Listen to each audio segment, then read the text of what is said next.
The cold wind blew through the broken halls of Winterfell, just like it did on the night Lord Eddard Stark was taken from his home forever. Years had passed since his death, but his name still echoed in the north. Some said his honor lived on in his children. Others said it died with him on that execution block in King's Landing. But on this night, under a sky filled with quiet snow and no moon, something strange happened, down below the crypts of Winterfell. Where the old kings of the north rested in silence, a heavy chill crept through the stone. The statues of the Stark lords stared into the dark like they had for hundreds of years. Yet one statue, the one of Eddard Stark, began to shake, and then his eyes opened. Ned Stark gasped like a man who had been underwater too long. His lungs filled with air. His heart, once cold, beat once more. He looked around, confused, his sword still lying across his lap like in death. But now it was warm to the touch. He stood slowly, bones aching, heart heavy. His eyes were still calm, still the same grey that once looked upon lies and truth with the same strong gaze. He didn't know how he came back. No red priest had touched him. No magic he remembered had been done. But something or someone had called him back. As he climbed the steps from the crypt, he could feel the world had changed. Winterfell was stronger than it was when he left. New stone, new fires, but something felt wrong. The air was heavier, like it carried pain and secrets.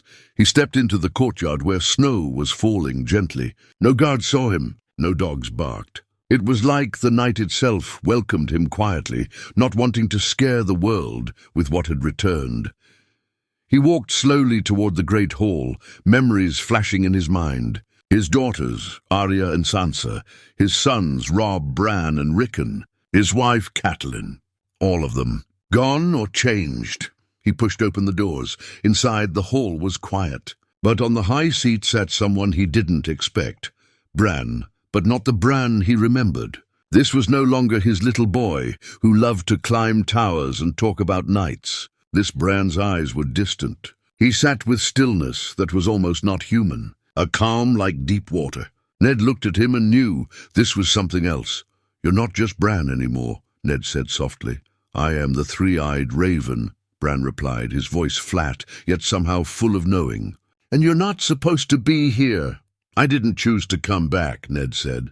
"But I was called. By something deep, a need to set things right. To see what became of the realm I died trying to save." Bran didn't smile.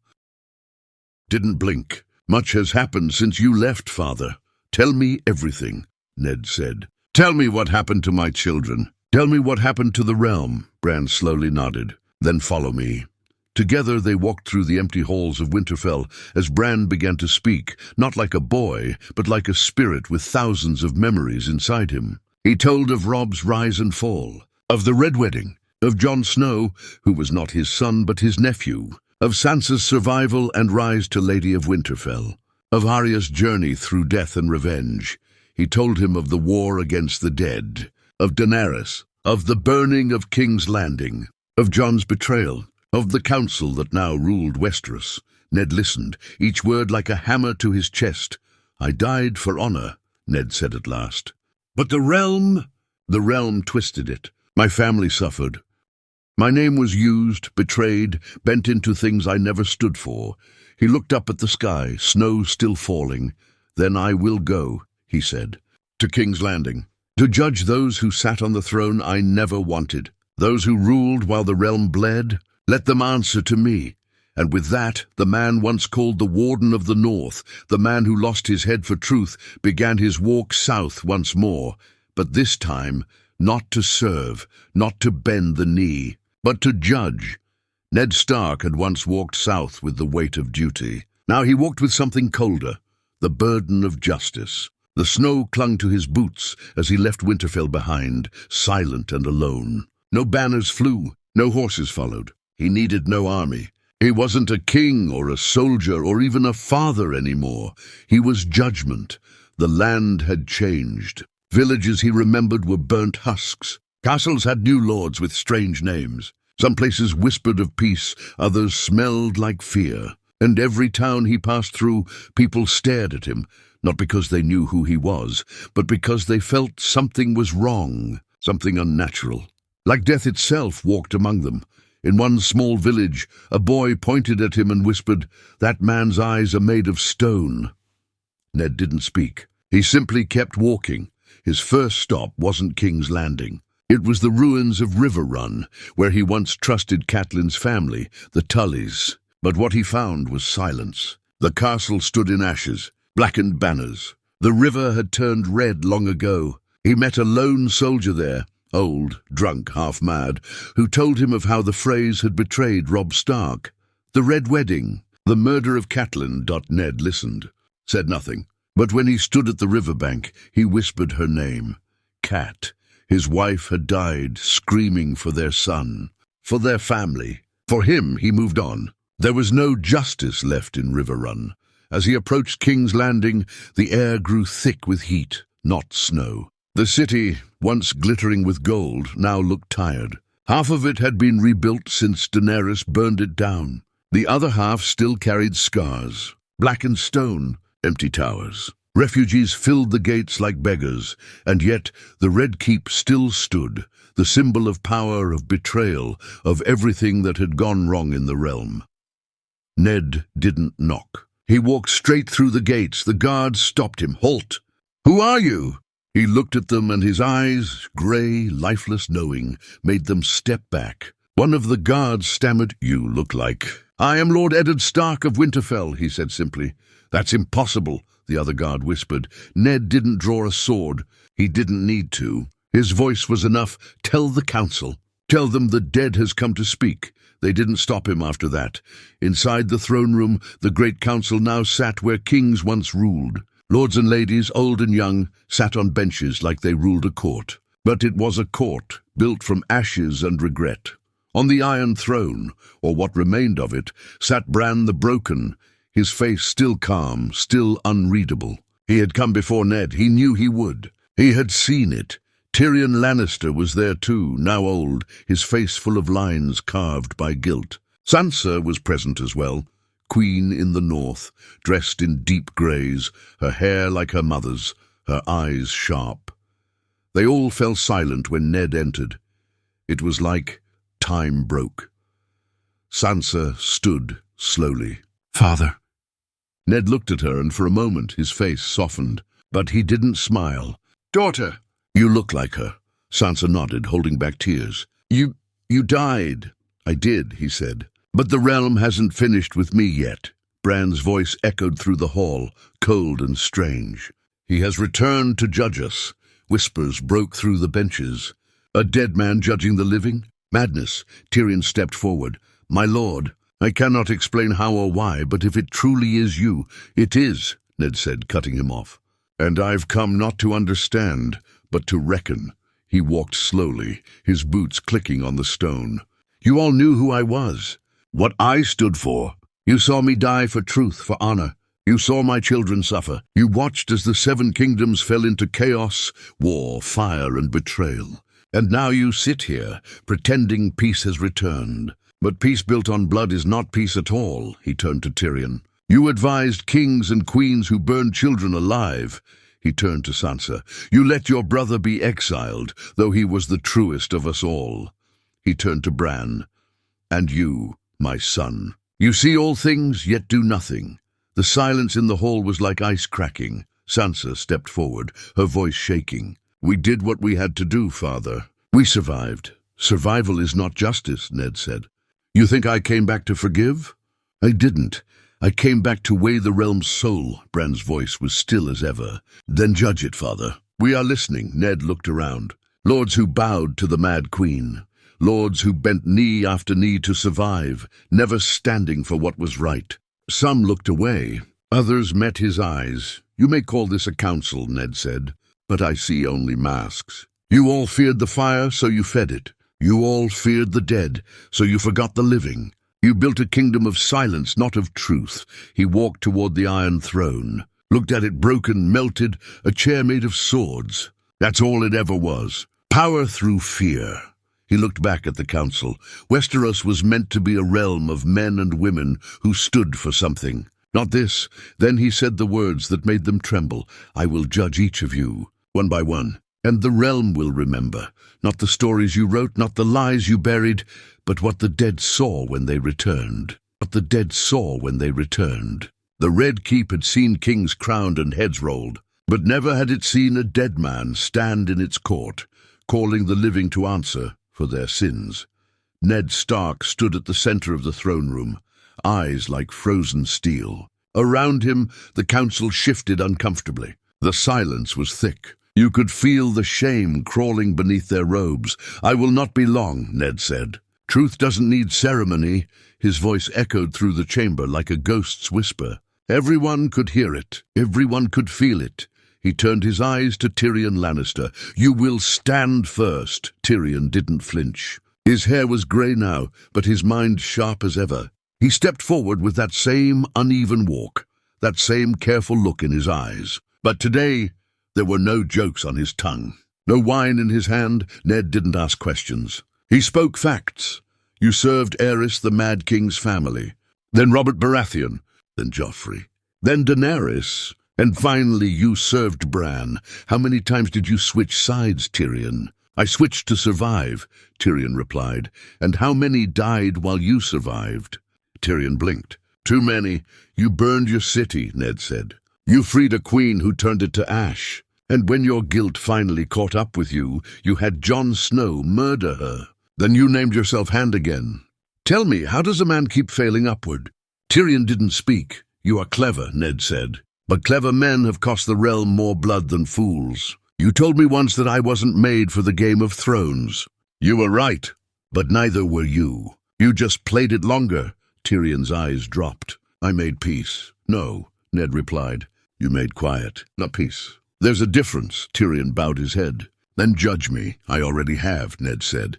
You are not evil, but you are guilty. And your punishment is this. You will never speak in the name of kings again. No councils, no thrones, no more power. Live, yes, but in silence. For once, let the world speak without your clever tongue twisting it. Tyrion closed his eyes. And for the first time in years, he said nothing. Then Ned turned to Ser Davos. You, the Onion Knight. You once smuggled onions and now sit among lords. Tell me, Davos Seaworth, when did the realm decide that loyalty meant nothing? Davos looked up with sad eyes. I followed men I believed in, Stannis, Jon, then Bran. And when they fell, you followed someone else. I did what I thought was right, Davos said. Then you were the only one in this hall who did, Ned muttered. You will not be punished. But I leave you with a burden. Keep the memory of the good men alive. Stannis, Jon, all of them. Their names will fade unless someone tells the truth. Davos nodded once. It was all he ever asked for. Ned's gaze moved next to Sansa, his daughter. She stood tall. Not a girl anymore, but a queen. Yet behind her strength, Ned saw the cracks. The cost of survival. You once told your mother you wanted to marry Joffrey, Ned said, voice low. Now look where your path has taken you. I didn't choose it, Sansa said quietly. I endured it. You played their game, he said. Better than I ever could. You learned from Cersei, from Littlefinger, from the worst. I had no choice, she replied. You always have a choice. That's what makes us Stark. You said the North would never kneel again. But you let your brother be banished for doing the right thing. Sansa's voice broke. I didn't want Jon gone, but you let it happen. Tears welled in her eyes. I was tired of war. Tired of death. I just wanted peace. And you thought peace came by silence, Ned said. But silence is how monsters grow. He stepped closer. I love you. I always will. But you must carry the truth. That you were made queen not by love or justice or merit, but by fear. And that crown will weigh more than you know. Sansa whispered, then I will carry it. No matter how heavy, Ned nodded. Good, then rule better than I did.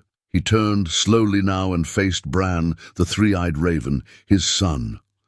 I don't even know what you are anymore, Ned said. Are you my son or are you just what's left of him? Bran's voice came without emotion. I am both. And neither. You saw it all. The deaths, the betrayals, the burning. And you did nothing. I was not meant to interfere, Bran said. Only to observe. The realm needed someone without desire. And what is a king without desire? A statue, Bran blinked slowly. Perhaps that is what the realm needed. No, Ned said firmly. The realm needed hope, and you gave them quiet. You are no monster, Bran, but you are not a king. You are a book with no voice, a memory with no soul. Bran didn't reply. He didn't need to. His silence was answer enough. Ned's voice grew heavy now. He looked at them all. You all survived. You rebuilt, but you did not fix. The realm still rots from the inside. You call it peace, but I call it delay. He stepped forward, closer to the throne. You want my final judgment. They held their breath. Ned Stark raised his voice, not loud but deep and cutting. This realm does not need kings. It needs truth. It needs memory, not rulers who burn and forget, not councils who bow to convenience. He turned and walked away from the throne. You will never see me again, but you will feel me in every decision, in every lie, in every coward silence. I am the voice you buried when you chose comfort over justice. And as he stepped out of the hall, snow began to fall again, even in the south, as if the north itself had come to remind them Eddard Stark had returned, and left behind a truth they could never bury again. The wind howled along the King's Road as Ned Stark rode south, away from the Red Keep and the lies that lived within it. He had no horse when he left Winterfell, but one had been left for him outside the city gates, tied loosely as if the gods themselves knew he would need it. The mare didn't flinch at his touch. It accepted the scent of death without question. Days passed. Villages whispered about the ghostly rider heading south, a man with a stark face and a silence that made the dogs whimper and the old men cross themselves. No one dared speak to him. No one dared follow, but the road ahead wasn't empty. As he passed near the ruins of Harrenhal, a strange stillness settled in the air. The castle stood as it always had, burnt, broken, and cursed. Ned slowed his horse and looked up at the black towers, melted by dragonfire so long ago. He remembered the stories of Aegon's wrath, of cursed lords, of blood in every stone. He didn't intend to stop, but then a voice called out from the shadows, still carrying that long face, Stark, even in death. Ned pulled the reins, eyes narrowing. From behind a collapsed archway, a man stepped forward. His face was older now, lined with pain and age, but unmistakable. Jaime Lannister, the Kingslayer.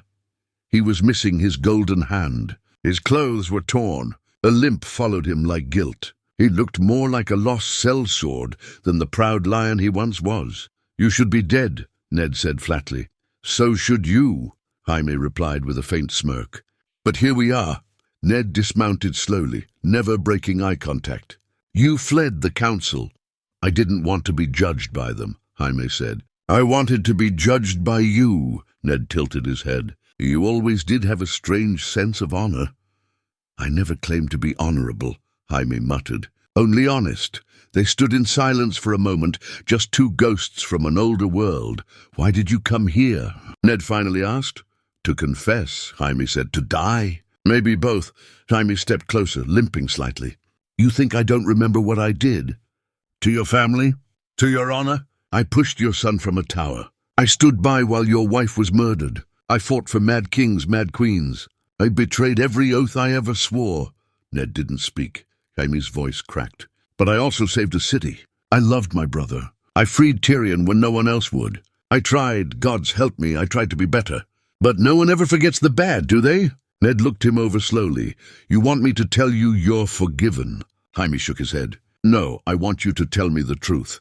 Ned sighed. You were a boy raised in a golden cage.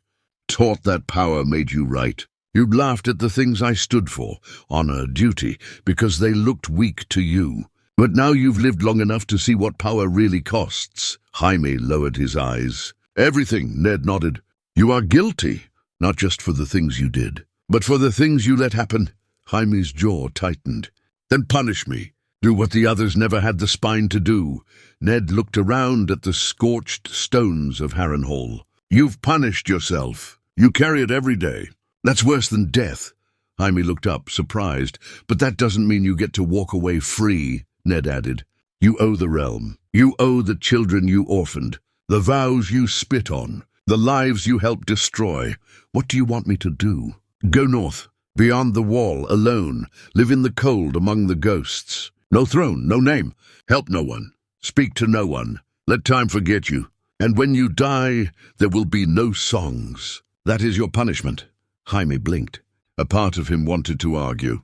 Another part knew he deserved worse. He nodded. As he turned to leave, he stopped. Tell me something, Stark. Why you? Why are you the one who came back? Why not your son? Or your wife? Why you? Ned looked up at the sky.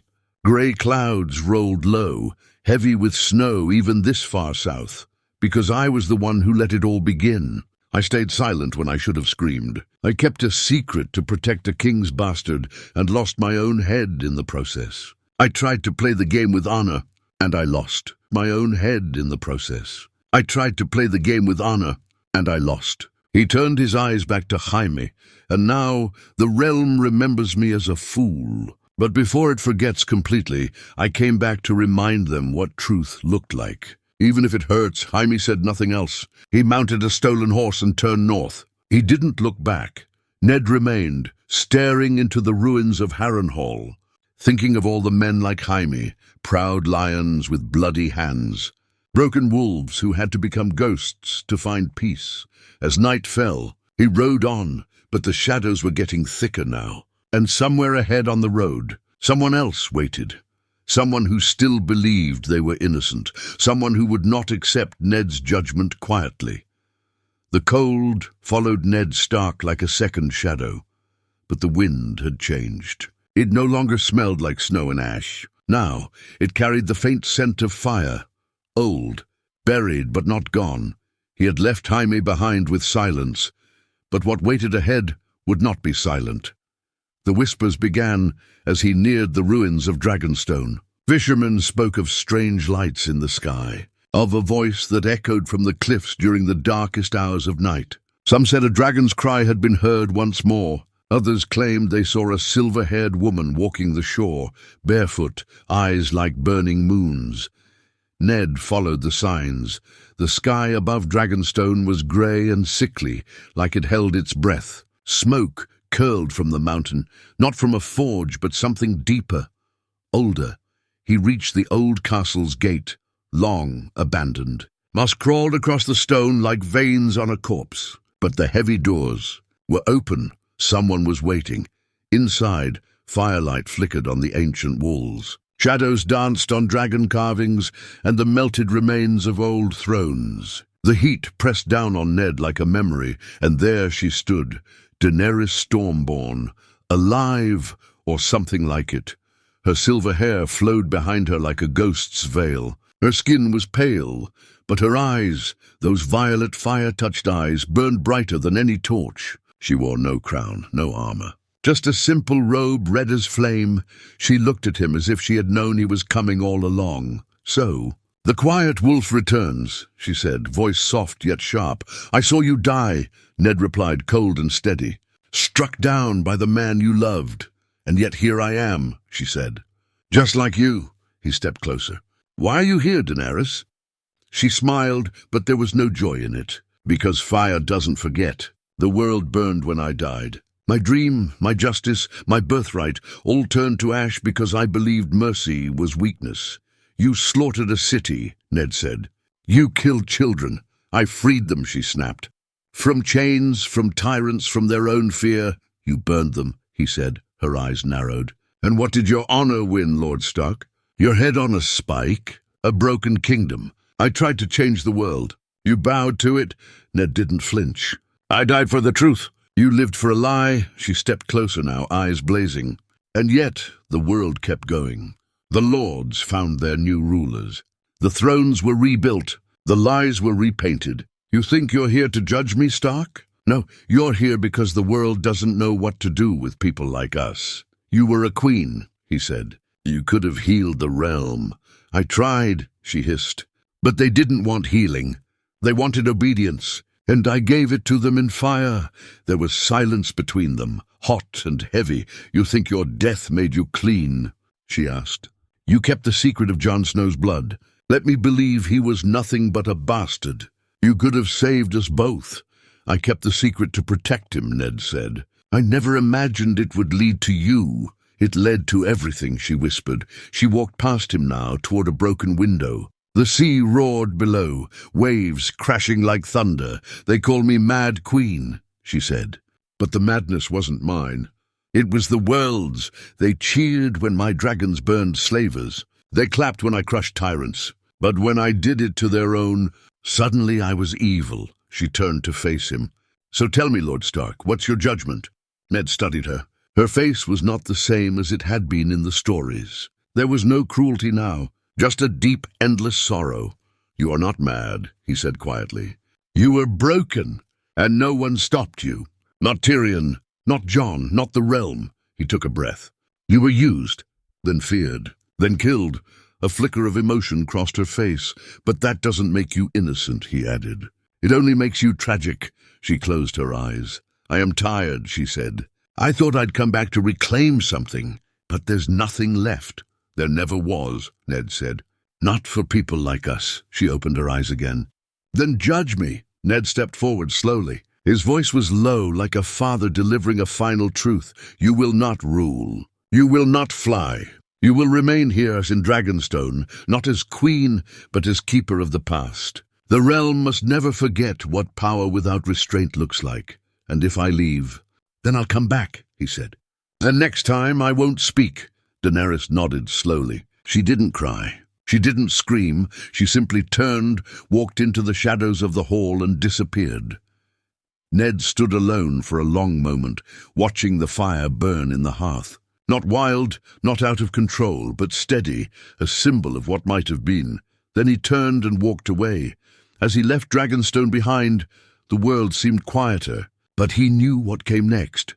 One name remained, one man who had evaded judgment, Jon Snow, the last piece, the one who had taken the knife, and never forgiven himself. And so, Ned Stark turned north one final time, toward the wall, toward the last wolf, toward the truth they had both buried. The north was different now, not the north of banners and battles. This was the real north, past the ruins of the Night's Watch, past where the wall had once stood tall and proud. Now it was just endless snow, cracked ice, and a silence that went deeper than death. And somewhere in that white nothingness was Jon Snow. Ned Stark rode alone, his horse slow with exhaustion, its breath visible in the freezing air. The wind cut like blades, but it didn't bother him. He was colder than the North could ever be. He didn't come for war. He didn't come for blood. He came for a reckoning. He reached the edge of the last forest, where the trees were black with frost. A small campfire burned low beneath a makeshift tent of furs.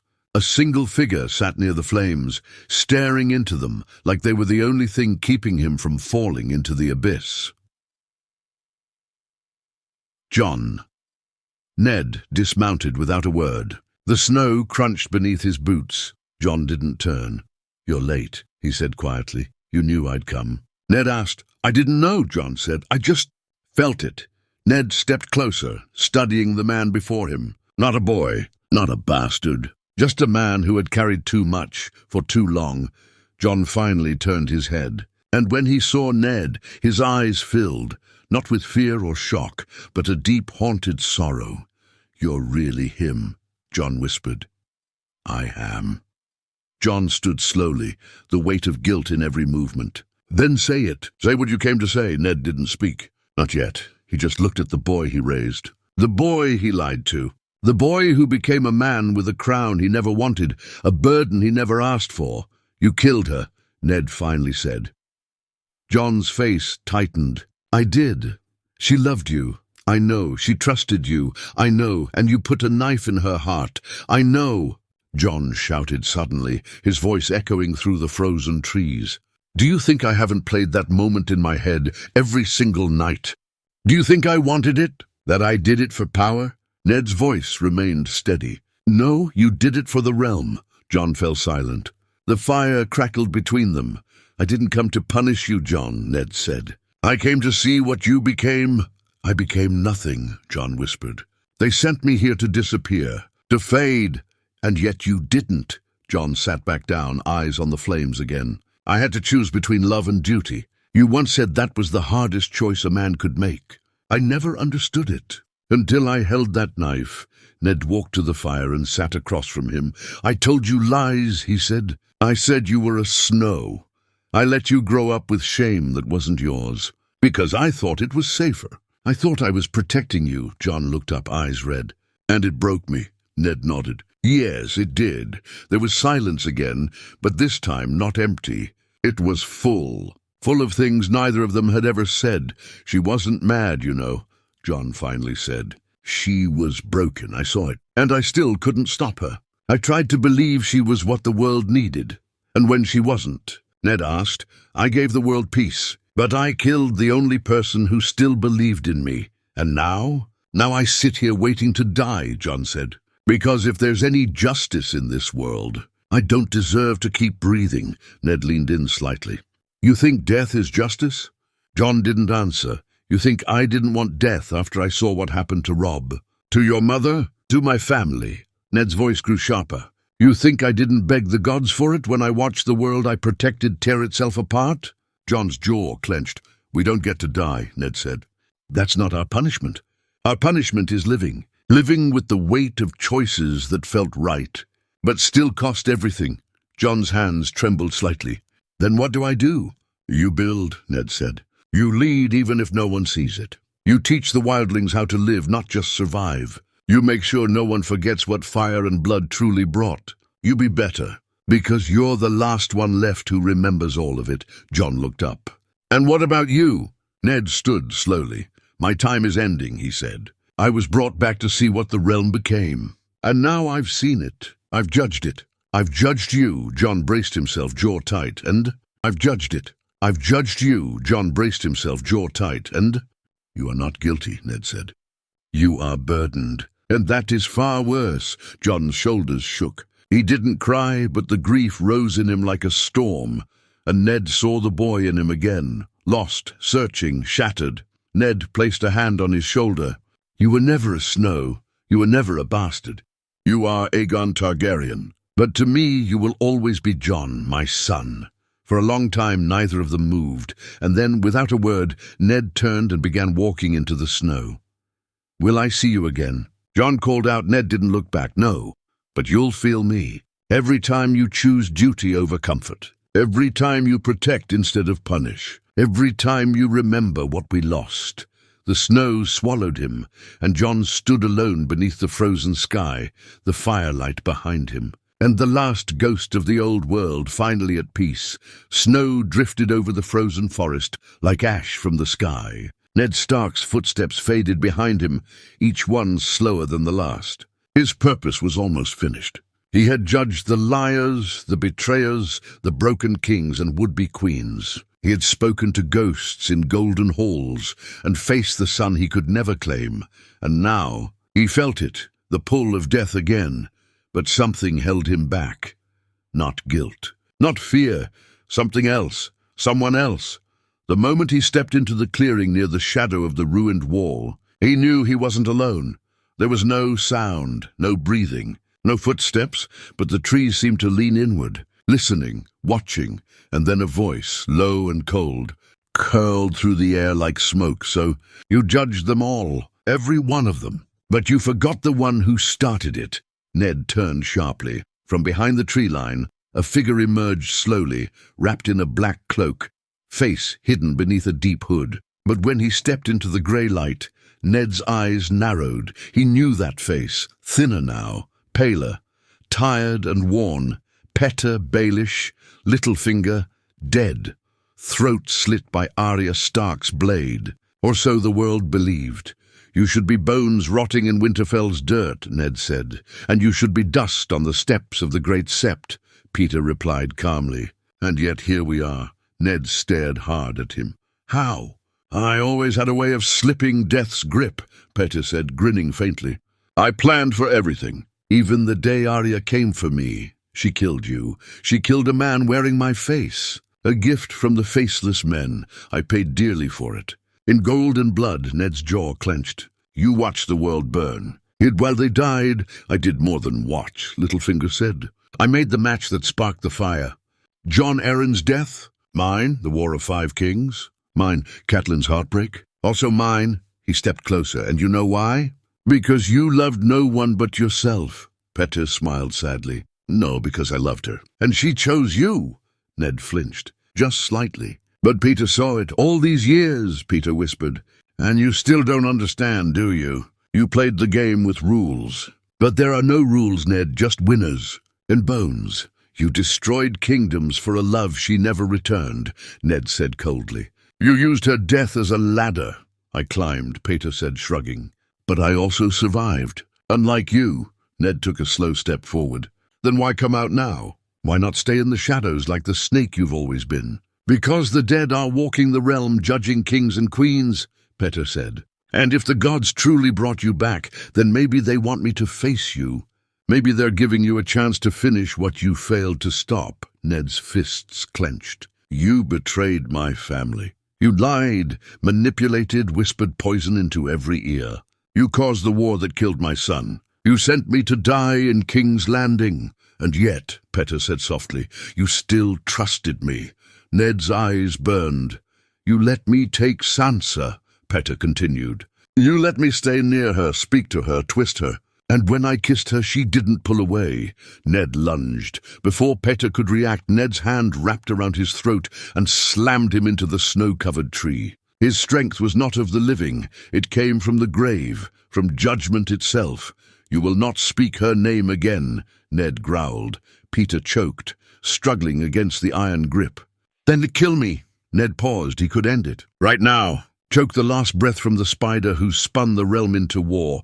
But death was too simple, too clean. Ned released him, letting him drop to his knees in the snow. You want justice? Ned asked. Here it is. He drew his sword and thrust it into the ground between them. You will not die, Ned said. You will live nameless, powerless. You will walk the realm in rags. You will see the world you helped ruin, struggle to rebuild, without you. And if you ever touch another Stark again, he leaned down, voice like thunder. I will find you, Petter coughed, weak, trembling in the snow. You're a fool, Ned, still playing the noble wolf? Then let me be a fool, Ned said. The realm has enough monsters. He turned and walked away, not once looking back. That night, as the cold settled in and the stars blinked weakly in the sky, Ned Stark stood atop a frozen hill and looked out over the north one last time. He had judged them, all the ones who killed, the ones who ruled, the ones who broke the realm and wore its bones like crowns. And now, it was time. He knelt in the snow, closed his eyes, and breathed deeply. He spoke to no gods. He asked for no forgiveness. He had done what he came to do. The north wind kissed his face, the snow wrapped around him like a blanket, and slowly, like a man falling into sleep, he began to fade. But the realm would not forget him, not this time. In King's Landing they whispered of a ghost in wolfskin who made queens weep. In Dragonstone, fire burned quietly, but never wildly again. In the north, Jon Snow stood taller, wiser, colder. A man who had looked into Judgment's eyes and lived, and somewhere in the shadows, Littlefinger wandered ragged and alone, hunted by every whisper of truth that still lingered in the world. Because now, the realm remembered what they once tried to bury. Eddard Stark had returned, and he had reminded them all that honor, though silent, never dies. The snows melted slowly. Spring had not yet arrived in full, but something had shifted. Not in the sky or the weather, but in the hearts of those who remained. The ghost of Eddard Stark had returned to the realm not to reclaim power, not to wear crowns or swing swords, but to remind the world of what it had lost and what it still owed. He was gone now, faded like a shadow after sunrise, but his judgment remained. In Winterfell, Queen Sansa Stark sat alone in the Godswood. The heart tree's red leaves fluttered softly in the breeze. She had sent away her lords, her council, her knights, even Sir Brienne, who never left her side. Today she needed silence, Beneath the weirwood's weeping branches, she whispered her father's name. "I thought I was strong," she said. "I thought I had learned to rule, to survive. But you saw right through me." The wind didn't answer, but it touched her cheek like a cold palm. "I let them exile John," she said, "because I was afraid. Afraid that if I stood beside him, they'd turn on the North. That I'd lose everything I fought for." Her voice cracked. "But I lost something worse. I lost your trust." The tree didn't speak, but she felt the judgment all over again. Not cruel, not angry, just true, and truth was heavier than any crown. So she stood, wiped her face, and turned toward the keep. When she walked through the halls now, she didn't walk with pride. She walked with humility, the kind her father would have admired, the kind that made rulers worthy. And when she sat on the throne of the North that night, she didn't speak of taxes or trade. She told a story of the man who died for the truth and then came back to make the world remember it. No one in the hall spoke. Some wept. They would never forget Eddard Stark again. Far to the south, in the ruined halls of the Red Keep, Bran the Broken sat alone beside a candle. Tyrion was gone. The council had fractured. Storms came in from the sea more often now, as if the realm itself was restless. The Iron Throne no longer existed, melted, gone, but its shadow still stretched across the world. Bran saw everything, and yet somehow he had not seen his father's return. Or maybe he had, and chose to look away. Now he couldn't. He closed his eyes and looked into the past, not with magic, not with power, but as a son. He saw himself as a child again, climbing towers, smiling in snow, watching his father teach Robb how to swing a sword. And then he saw the moment it all broke. He had seen it 1,000 times. But now it felt different. Now it hurt. When he opened his eyes, he whispered one word into the empty chamber: "Forgive me." Beyond the wall, the free folk had begun to settle in small villages again. Jon Snow walked among them, not as a king, not as a Stark, not even as a Targaryen, just as Jon Ghost followed at his side, his white fur still bright against the frost. Eyes forever watching, Jon hunted, built homes, taught children how to track and trap. The wildlings respected him, not because of who he was, but because of what he had done, what he had lost. But on quiet nights he would walk alone far into the forest. He would stop beneath a pale, dead tree, stare at the stars and whisper, "I remember, Father." Every word. He didn't ask for visions. He didn't ask for comfort. He simply remembered, and that was enough. In Dragonstone the halls remained silent. Daenerys Targaryen still walked them, alone. No dragons, no soldiers, no throne. She cooked her own meals, tended to the ashes in the fireplace, watched the sea roll in endlessly like punishment. She did not curse Jon. She did not curse fate. She cursed herself.